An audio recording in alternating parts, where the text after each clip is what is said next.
Hi,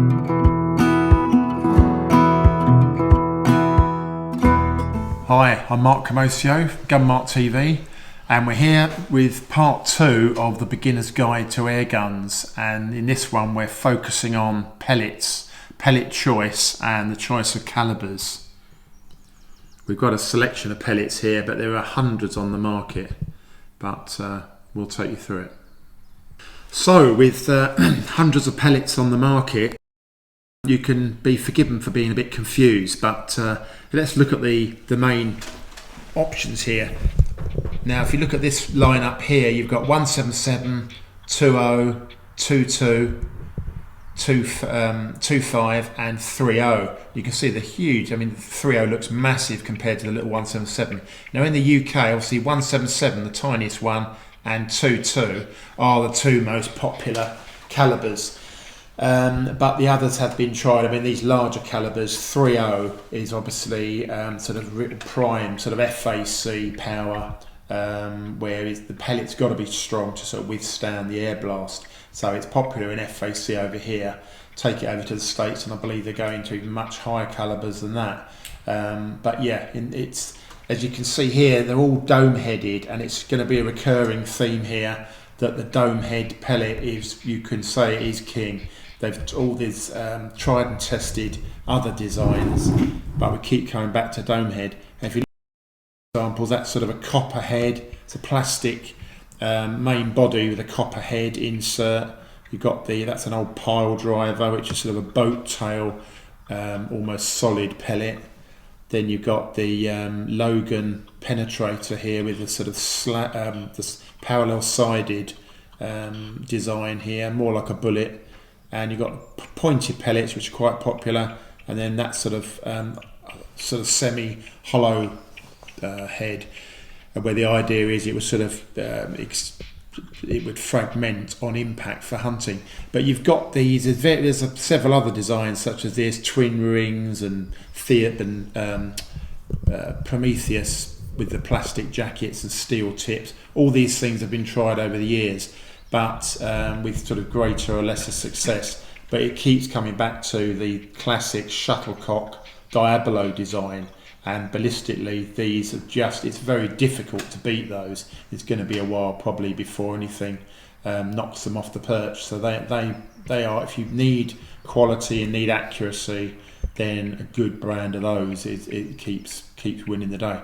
Now obviously now in today's market we've gone to the latest thing is slugs, which is sort of a mainly solid formed projectile, and again for higher power they're proving their worth, and they are being used and experimented with, so maybe they're the next step, but at the moment it tends to be dome-headed pellets.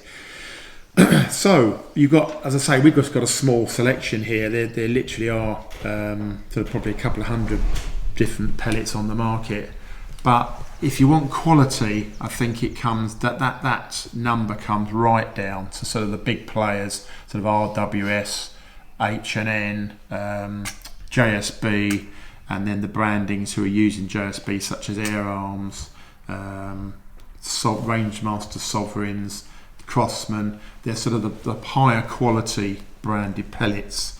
My favourite does tend to come back to JSB just for the quality. But the big question with pellets is, what do you want to do with it? Number one is, what do you plan on doing with your air gun? Now if you just want to practice in the garden, just do a bit of plinking and informal shooting, there's little point in going out and spending top money on the very best quality pellets, because you may well find that basic sort of really cheap practice pellets will do the job. So for practice and plinking you pretty well use anything.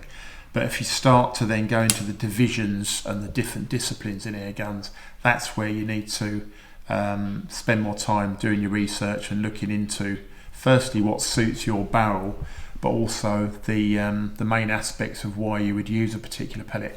And if you look at, I mean, my big interest at the moment is HFT, Hunter Field Target. And for there we want, you're not allowed to parallax and actually range find the target. So you tend to have a sort of middleweight pellet. We tend to be using sort of this sort of thing, 8.4 grain pellets. And similar quality, and you'd set up for that, and then because you can't actually range find for the target, you've got more of a general trajectory.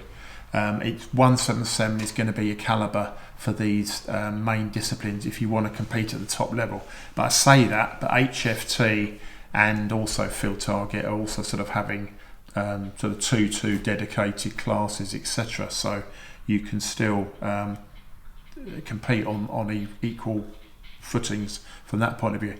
But it comes down to quality. So if you're going to do field target or HFT and you want to push it to the limit, then go for the quality brands. Now, if you go into field target, you'll see a lot more people using the sort of heavyweight, sort of Bisley Magnum. That was an old, I think Barracuda match is still going. This is probably an old tin. But these are although they're 177, ideally for a flatter trajectory, but they are heavier. So I believe these are sort of between 9 and 10 grain. And you can, obviously because they're heavier, you will get a more of a marked trajectory. But because you're in field target and you're allowed to actually use a range finding parallaxing scope, you can get away with, if you know the specific drop of a heavier pellet, you can get away with using it. And of course it might ride the wind, or sort of you'll become familiar with the trajectory, and it will enable you to use heavier pellets, which you wouldn't want to do if you were doing HFT, for example.